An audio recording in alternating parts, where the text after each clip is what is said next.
এ আমার বাবা, তোমরা তো জানো না সন্তান মাদ্রাসায় পড়লে কি ফায়দা। এ বাবা, একজন প্রবাসী বাবা কত কষ্ট করে প্রবাস জীবনে পয়সা কামায়। বাবা প্রায় 12 বছর প্রবাস জীবন কাটায়। বাবা ওই প্রবাস জীবনে এক সময় বুড়া হয়ে যায়, হার্টের রোগী। সন্তান ছিল 3টা, 2 মেয়ে 1 ছেলে।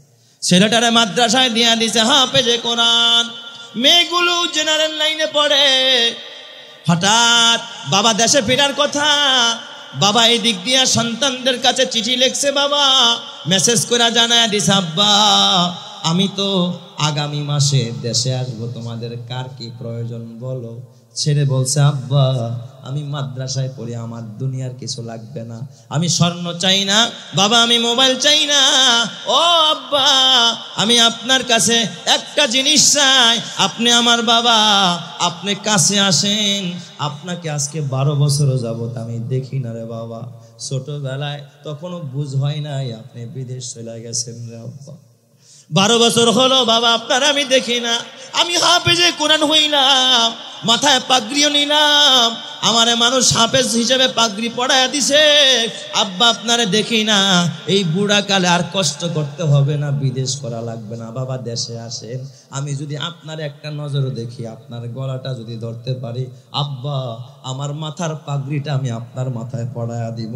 আমি এটাই চাই, আমার বাবাকে একটু কাছে চাই, আমার বাবার সেবা করতে চাই, আমার বাবার খেদমত করতে চাই। আপনি বাবা যদি আমার মাথায় হাত বুলায়া দোয়া করে দেন, কিয়ামতের ময়দানে আমি সন্তানকে আল্লাহ তাআলা জান্নাতি বানায়া দিবে। চিৎকার মেরে করেন আল্লাহু আকবার। মাদ্রাসায় পড়ার কারণে বাবার কদর বুঝেছে। কিন্তু আমার বাবা মেয়ে 2টা জেনারেল লাইনে পড়েছে, আবার একটা মেয়ের বিয়ে দিছে জেনারেল লাইনের এক ছেলের কাছ। তার দিলের ভিতরে তো এই মহব্বত আর ভালোবাসা নাই। বাবাই জিজ্ঞাসা করছে, মা তোদের জন্য কি লাগবে? এক মেয়ে কয়, বাবা আমার জন্য গলার মালা চাই, আমার জন্য বিদেশি একটা হার আনবা বাবা, গলার জন্য একটা হার আনবা। আরেক মেয়ে কয়, আব্বা আমার জন্য হাতের বালা আনবা। এ আমার বাবা বিবি ডাক দিয়া কয়, স্বামী গো কতদিন হইল দেখা নাই, গরিব অবস্থায় বিয়ে করছো, ঘরে আনছো, তেমন অলংকার দিতে পারো নাই, তুমি আমার জন্য এক সেট অলংকার পারলে নিয়ে আসবা। কিন্তু বেচারা এত বছর পর দেশে আসবে, এই বেচারায় অসহায় মানুষ, এমনি হাড়ের রুগী, সর্বশেষ মার্কেট করতে গিয়া বিশাল পেরেশানি, যেখানেই যায় শুধু ছেলের কথাই মনে পড়ে। কারণ ছেলে বাবার কাছে কিছুই বায়না ধরে নাই, কারণ ছেলের মধ্যে কোরআন আছে, ছেলে তো হাফেজে কোরআন, শুধু বাবাকেই দেখতে চায়। নিজের বিবি অলংকার চাইল, মেয়েরাও চাইল। এ আমার বাবা, এবার ওই স্বামী বারবার ফোন দিলেই খালি ছেলের সাথে কথা বলতে চায়, আর কয় ওরে আমার দেখতে মনে চায়, একটু ফোনের মাঝে মাঝে মাঝে একটু কোরআনের তেলাওয়াত শুনে। ওই দিক দিয়া বাবা চিন্তা করে 12 বছর পরে দেশে যাব, বুড়া হয়ে গেছি, চুল দাড়ি পাইকা গেছে, ছেলে মেয়েরা বড় হয়ে গেছে, মেয়েরে বিয়ে দিছি, নাতি নানা হয়ে গেছি। এবার বিবির আশাও পুরা করা দরকার, স্বর্ণ কিনছে, মেয়েরটাও পুরা করা দরকার, সব কিনছে। ছেলের জন্য জুব্বা কিনছে, নামাজের জন্য যা লাগে পাগড়ি কিনছে, রুমাল কিনছে, সব নিয়ে বাবা দেশে আসবে। হঠাৎ আসার আগের দিন বাবা হঠাৎ অসুস্থ হয়ে যায়, মেডিকেলে ভর্তি হয়। বাবা মেডিকেলে বৈশা ডাক দিয়া কয়, সন্তান চিন্তা করিস না রে বাবা, আগামীকাল সুস্থ হয়ে যাব, আমি দেশে ফিরবো। কিন্তু আল্লাহর কুদরতের কি কারিশমা, বলেন তো হায়াতের মালিক কে?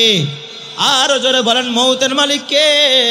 আল্লাহ তাআলা যে আজরাইল ওই হসপিটালে পাঠায়া দিছে, এই দিক দিয়া লাকেজ কমপ্লিট করা, ওই দিক দিয়া ওই হসপিটালের মধ্যে স্ট্রোকের রোগী বাবা ওই জায়গায় মারা গেছে, আইসিইউর ভিতরে।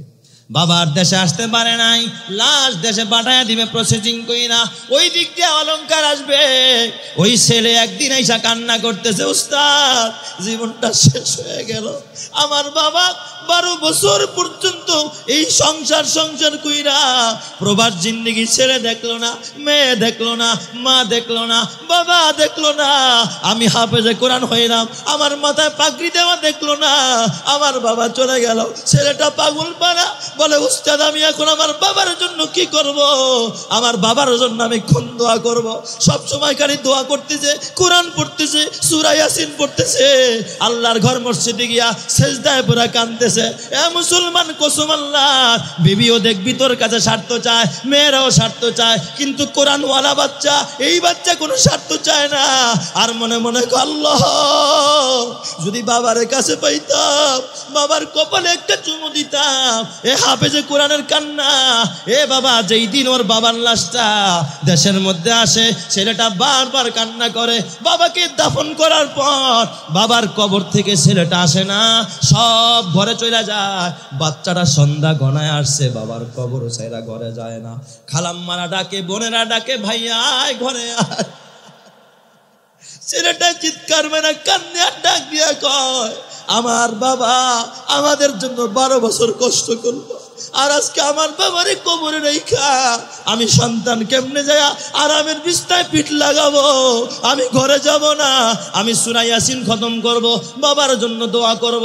চিৎকার মারা কাঁদতেছে, আকাশের মালিক তোমার কোরআনের ইজ্জতে বলো, আল্লাহ তোমার রহমান নামের উসিলায়, তোমার রহিম নামের উসিলায় আমার বাবারে তুমি ক্ষমা করবা কিনা? কসম আল্লাহ, কোন বাবার কবরের পাশে যখন একজন ইয়েতিম সন্তান, একজন নিষ্পাপ বাচ্চা হাফেজে কোরআন চোখের পানি ফালায়া কাঁদে, ওর চোখের পানি নাকে নাকায় আসতে দেরি হয়, আল্লাহ ওর মা বাবারে ক্ষমা কইরা জান্নাতি করতে একটা সেকেন্ড সময় লাগে না।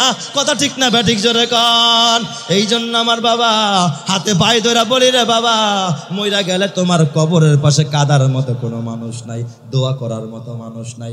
একটা সন্তানরে হাফেজ বানাও, আলেম বানাও, নিজে হইতে পারলা না, ছেলেরে পারলা না, অন্তত এলাকার একটা গরিব বাচ্চাকে মাদ্রাসায় পড়ার জন্য সুযোগ করে দাও, ঘর বানায় দাও, চাউলের ব্যবস্থা করে দাও, ডাউলের ব্যবস্থা করে দাও, লিল্লা বোর্ডিংটা পরিচালনা করো। কসম আল্লাহর কিয়ামতের ময়দানে এই সন্তান তোমাকে সুপারিশ করে খোদার জান্নাতে নিয়ে যাবে। চিৎকার মেরে কোন সুবহানাল্লাহ। বাবার লাশটা যখন সন্তান নামায় বিসমিল্লাহি ওয়া আলা মিল্লাতি রাসূলিল্লাহ, এরপর যখন মাটি দিবে, মিনহা খালাকনাকুম ওয়া ফিহা নুঈদুকুম ওয়া মিনহা নুখরিজুকুম তারাতান উখরা। বাবার এ বাবা বাঁশের চাটিয়া বিছায়া কলা পাতা দিয়া তারপরে যখন মাটি দিয়া সন্তান কবরের পাশে দাঁড়ায় দাঁড়ায় সূরা ইয়াসিন পড়া আরম্ভ করে দিবে, আল্লাহ তাআলা এক মুবিন সূরা ইয়াসিন পড়তে দেরি হবে, বাবার কবর আযাব মাফ কইরা ওই বাবাকে জান্নাতি বানাইতে আল্লাহ একটা সেকেন্ড দেরি করবে না। চিৎকার মেরে কন্না আল্লাহু আকবার। মা গো তোমার একটি ছেলে মাদ্রাসাতে দিও, মা গো তোমার একটি মেয়ে মাদ্রাসাতে দিও, এই পৃথিবীর বুকে তুমি জান্নাত কিনে নিও, এই পৃথিবীর বুকে মা গো মা জান্নাত কিনে নিও। একটি হরফ পড়লে মা গো 10টি নেকি হয়, মাতা পিতার আমল নামায় অর্ধেক জমা রয়। এমন সুযোগ নেই কোনো আর মা গো, এমন সুযোগ নেই কোনো আর, খুঁজে দেখে নিও, এই পৃথিবীর বুকে তুমি জান্নাত কিনে নিও, এই পৃথিবীর বুকে মা গো মা জান্নাত কিনে নিও। মা গো তোমার একটি ছেলে মাদ্রাসাতে দিও, মা গো তোমার একটি মেয়ে মাদ্রাসাতে দিও, এই পৃথিবীর বুকে তুমি জান্নাত কিনে নিও, এই পৃথিবীর বুকে মা গো মা জান্নাত কিনে নিও। রোজ নামাজে দুহাত তুলে চোখের পানি ফেলে রব্বির হামহুমা বলে কাঁদবে তোমার ছেলে।